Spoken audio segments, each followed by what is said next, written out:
No parents are aware of the negative effect, well, very few, of mouth breathing in children.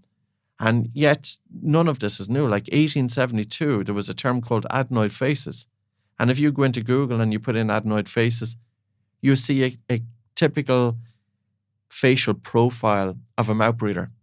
The face is longer, the lower jaws are set back, the maxilla, the top jaw is set back, the nostrils are pinched, and the teeth are overcrowded.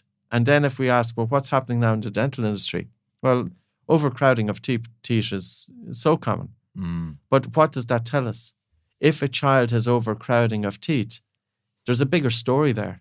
It's not just that the teeth are crowded. This isn't just about the aesthetics. This is about the function. The jaw isn't small enough. The jaws aren't, not that they're not small enough. The jaws aren't big enough to house all of the teeth.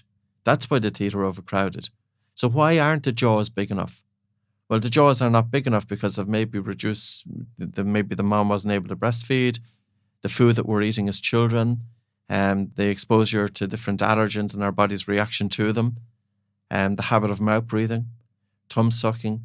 So there's a lot going on there, which in turn is affecting craniofacial development.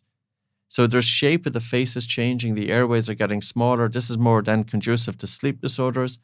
Child then has sleep disorders, then it's affecting their mental health.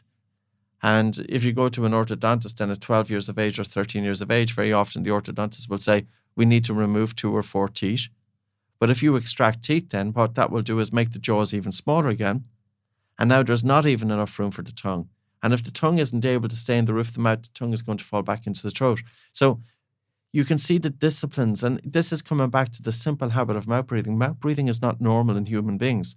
The physiological normal way to breathe is in and out through the nose. And I will go one step further then.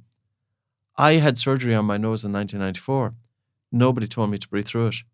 I continued to having the same sleep issues and fast upper chest breathing and narrowing of the airways, which were made worse by mouth breathing. No question about it.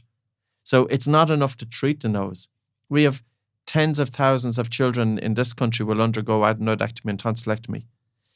We know from the literature, from Dr. Christian Guilleminault, there's a 65% worsening in their sleep within 3 years unless these children are taught to breathe through their nose. They are not being taught to breathe through the nose. We also know that the adenoids and tonsils are not just there for the fun of it. There was a study conducted in Denmark in 2017 looking at 1 million individuals and looking at individuals who had their adenoids and tonsils removed, and those people who did have their adenoids and tonsils removed, they had an increased risk of respiratory conditions then for the rest of their life.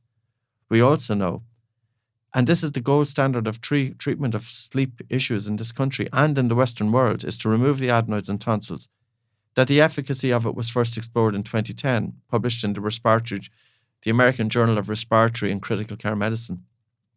They looked at 578 children, and the conclusion was that only 27% of those children had their sleep apnea cured post-surgery.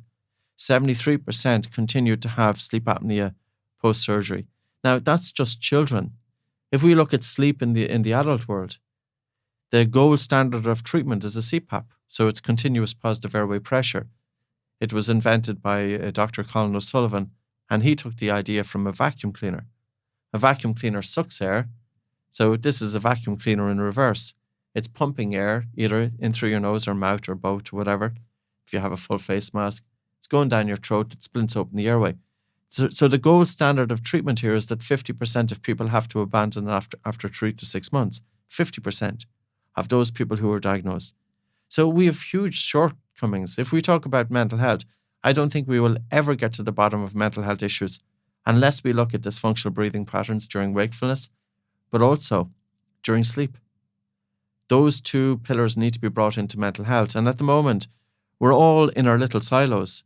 The psychotherapist and the psychologist and the psychiatrist is fundamentally looking at the psychology, but even if they look at breathing exercise, they may say, take a deep breath, which could be the worst possible thing to say to that person. Mm-hmm.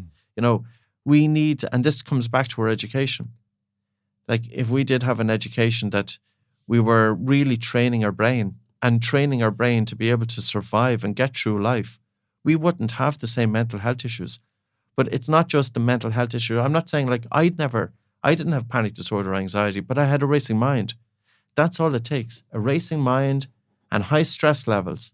And what do we normally do as citizens now? We go to the pub, we drink alcohol in a means to drown out the mental commentary. But the problem with that is that it brings its own issues. Mm-hmm. So, it's kind of, we've lost our way a little bit. So yeah, that's a long answer to a short question.